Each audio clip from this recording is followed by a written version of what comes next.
ಎಷ್ಟು ದಪ್ಪ ಇದ್ದಾಳೆ. ಅಲ್ಲ ರೀ, ಹುಡುಗಿ ಇಷ್ಟು ದಪ್ಪ ಇದ್ದಾಳೆ ಅಂತ ಚಂದ್ರಣ್ಣ ನಮ್ಗೆ ಹೇಳಲೇ ಇಲ್ಲ. ಅಲ್ಲ ತಾಯಿ, ಅದೇನು ಅಂದ್ರೆ ಒಂದು ನಿಮಿಷ ನಾನೇ ಕೇಳ್ತೀನಿ. ಏನಪ್ಪ ಶಿವಣ್ಣ, ನಿಮ್ಮ ಎಳ್ನೇ ತಂಗಿ ಇಷ್ಟು ದಪ್ಪ ಇದ್ರು ನಮ್ಗೊಂದು ಮಾತು ಹೇಳಿಲ್ವಲ್ಲ ನೀನು?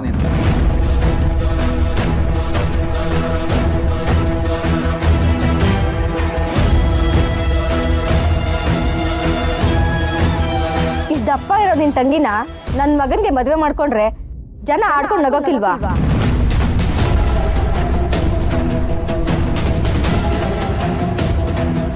ನಮ್ಮ ಮಗ ನೋಡ್ರಿ ಹೇಗಿದ್ದಾನೆ. ಸ್ಮಾರ್ಟ್ ಆಗಿರೋ ಹುಡುಗನ್ಗೆ ಹೋಗಿ ಹೋಗಿ ಅಂತ ದಪ್ಪ ಇರೋ ಹುಡುಗಿ ತೋರಿಸ್ತಾ ಇದ್ದೀರಲ್ಲ, ಏನು ಹೇಳ್ಬೇಕು ನಿಮ್ಗೆ? ಒಂದು ನಿಮಿಷ, ನೀವು ಇವತ್ತೇ ಹೆಣ್ಣು ನೋಡಕ್ ಬರ್ತೀನಿ ಅಂದ್ರಿ.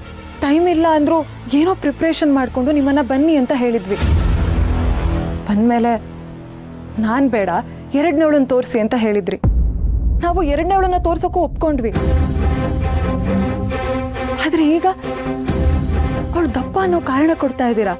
ಅಲ್ಲ, ಎರಡನೇವಳು ಬೇಡ ಅಂತ ಮೂರನೇವಳು ಓದಿಲ್ಲ ಅಂತ ನಾಲ್ಕನೇವಳು, ಹೀಗೆ ನೋಡ್ಕೊಂತ ಕೂರ್ಬೇಕು ಅನ್ಕೊಂಡಿದೀರಾ? ಅವಳು ನನ್ನ ತಂಗಿ ಅಂತ ನಾನು ಹೇಳ್ತಿಲ್ಲ, ಆದರೂ ಅವಳಿಗೆ ಒಂದು ಒಳ್ಳೆ ಮನಸ್ಸಿದೆ. ಅದನ್ನ ಮನುಷ್ಯತ್ವ ದೃಷ್ಟಿಲಿ ನೀವು ನೋಡ್ಲೇ ಇಲ್ಲ ಅಲ್ವಾ? ನಿಮ್ಮಂಥವ್ರಿಗೆ ಅದೇನು ಹೇಳಬೇಕು ನನಗೆ ಗೊತ್ತಿಲ್ಲ. ಮನುಷ್ಯನ ದೇಹದ ಆಕಾರ ಸ್ವಾಭಾವಿಕ, ಅದನ್ನ ಹೀಗೆ ಇರಬೇಕು ಹಾಗೆ ಇರಬೇಕು ಅಂತ ನೀವು ರೂಲ್ಸ್ ಹಾಕೊಂಡಿರ್ಬೋದು, ಆದ್ರೆ ಪ್ರಕೃತಿ ಅಲ್ಲ. ಒಬ್ರೊಬ್ರು ದಪ್ಪ ತೆಳ್ಳಗಿರೋದಕ್ಕೆ ಅವ್ರಿಗೆ ಅವ್ರದ್ದೇ ಆದಂಥ ಕಾರಣಗಳಿರುತ್ತೆ. ಅದನ್ನೆಲ್ಲ ಅರ್ಥ ಮಾಡ್ಕೊಳ್ದೆ ಇಷ್ಟು ಚೀಪ್ ಆಗಿ ಬಾಡಿ ಶೇಮ್ ಮಾಡಿದ್ರಲ್ವಾ? ನಾಚಿಕೆ ಆಗಲ್ವಾ ನಿಮ್ಗೆ? ಏನಪ್ಪ ಶಿವು, ಸಂಬಂಧ ಬೆಳ್ಸಕ್ ಬಂದ್ರೆ ನಿನ್ ತಂಗಿ ಈ ತರ ಮಾತಾಡೋದು? ತಪ್ಪಾಯ್ತು ರತ್ನ, ಸುಮ್ಕಿರವ. ಮಾವ, ನೀನ್ ಸ್ವಲ್ಪ ಸುಮ್ಮನಿರು. ರತ್ನ ಹೇಳ್ತಿರೋದು 100ಕ್ಕೆ 100 ಸತ್ಯ ಇದೆ. ಮನುಷ್ಯನ ದೇಹದಲ್ಲಿ ಹಾರ್ಮೋನ್ ಅಂತ ಇರುತ್ತೆ. ಅದು ಏರುಪೇರಾದಾಗ ಸಣ್ಣ ದಪ್ಪ ಆಗೋದು ಕಾಮನ್.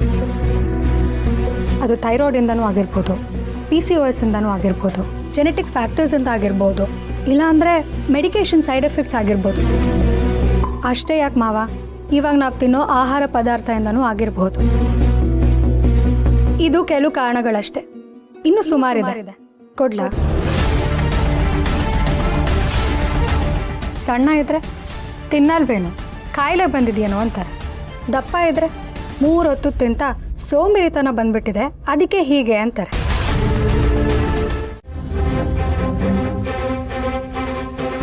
ಲೈಫಲ್ಲಿ ಒಂದು ಗಂಡು ಜೀವನೂ ನನ್ನ ನೋಡಿ ಇಷ್ಟ ಅಂತ ಹೇಳಿದ್ದೇ ಇಲ್ಲ. ನಾನು ಯಾರ ಜೊತೆನೂ ಮಾತು ಆಡಿಲ್ಲ. ಆಡಿದ್ರೆ ಓದಿಕೆತ ಜಿಮ್ಸಿನ ಒಬ್ನೇ. ಆದರೂ ಅದನ್ನು ಏನು ಮಾತು ಅನ್ನಲ್ಲ, ಜಗಳ ಅಂತಾರೆ. ಆದರೆ ಇವನ್ ಯಾರು ಗುರು, ನನ್ನ ನೋಡಿ ಇಷ್ಟ ಅಂದ್ಬಿಟ್ಟ? ಇವನಿಗೇನಾದರೂ ಐಬಾ? ಅಥವಾ ನಾನು ನಿಜವಾಗ್ಲೂ ಅಷ್ಟೊಂದು ಚೆನ್ನಾಗಿದ್ದೀನಾ? ಇಲ್ಲ, ನಾನು ಸೂಪರ್ ಆಗಿದ್ದಿದ್ರೆ ಇವ್ರ ಮನೆಯವರೆಲ್ಲ ಯಾಕೆ ನನ್ನ ನೋಡಿ ಒಳ್ಳೆ ಕಪ್ಪೆ ನುಂಗ್ದಂಗೆ ಆಡ್ತಿದ್ರು.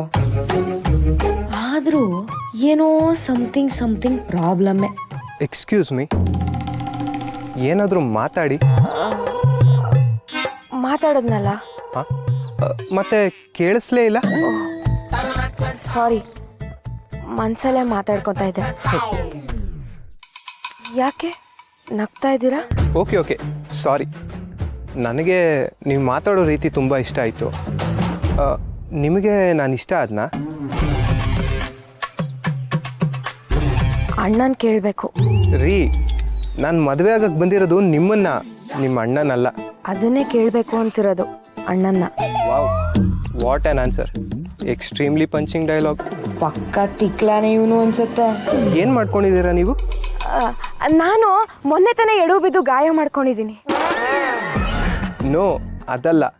ಅಯ್ಯೋ ಗೊತ್ತಾಯ್ತು, ನೆನ್ನೆಯಿಂದ ಊಟಕ್ಕೆ ಹಪ್ಪಳ ಮಾಡ್ಕೊಂಡಿದ್ದೆ. ಹಾಗಲ್ಲ ರೀ, ಐ ಮೀನ್ ಟು ಸೇ, ಏನು ಕೆಲಸ ಮಾಡ್ಕೊಂಡಿದ್ದೀರಾ ಅಥವಾ ಏನು ಓದ್ತಿದ್ದೀರಾ ಅಂತ ಕೇಳಿದ್ದು. ಓ ಹಂಗ, ನಾನು ಓದ್ತಾ ಇದ್ದೀನಿ. ಇನ್ನೂ ಸರಿಯಾಗಿ ಹೇಳಬೇಕು ಅಂದರೆ ಬೆಳಗ್ಗೆ ಎದ್ದು ನ್ಯೂಸ್ ಪೇಪರ್ ಓದ್ತೀನಿ, ಸಂಜೆ ಮೇಲೆ ಮೆಸೇಜ್ಗಳು ಓದ್ತೀನಿ, ಆ ನ್ಯೂಸಲ್ಲಿ ಬರ್ತಿರತ್ತಲ್ಲ ಹೆಡ್ಲೈನ್ಸು, ಅದನ್ನು ಓದ್ತೀನಿ. You are too funny. ನಾನು MA ಓದಿದ್ದೀನಿ. MA ಓದಿದಾನ? 2 ಅಕ್ಷರ ಓದೋಕ್ಕೆ ಇಷ್ಟೊಂದು ದೊಡ್ಡ ಬಿಲ್ಡಪ್ಪ. ನಾನೇ ವಾಸಿ PUC 3 ಅಕ್ಷರ. ನಾನು PUC ಓದ್ತಾ ಇದ್ದೀನಿ. ಈ ME ಅಂದ್ರಲ್ಲ, ಹಂಗಂದ್ರೇನು? Master of engineering. Actually, I have completed my engineering in Malnad College of Engineering and I have completed my post-graduation in Surathkal, and currently I am working as a software developer in one of the renowned software company. ಒಂದು ವಿಷಯ ಹೇಳ್ತೀನಿ, ಬೇಜಾರಾಗಬೇಡಿ. ನಮಗೂ ಇಂಗ್ಲೀಷ್ಗೂ ದೂರ ದೂರ. PUCಲಿ ಎಲ್ಲ pass, ಆದರೆ English ಮಾತ್ರ toss. Oh, right. ನನಗೆ ಇಂಗ್ಲೀಷಲ್ಲಿ ಆಗದೆ ಇರೋ ಒಂದೇ ಒಂದು ಪದ ಅಂದರೆ ಡಿಕ್ಷನರಿ. ಅದು ನಮ್ಮ ಭಾಷೆ ಅಲ್ಲ ಅಲ್ವಾ? ರೈಟ್. ಆದರೆ ಕನ್ನಡ ಚೆನ್ನಾಗಿ ಮಾತಾಡ್ತೀರಲ್ಲ, ನನಗಷ್ಟು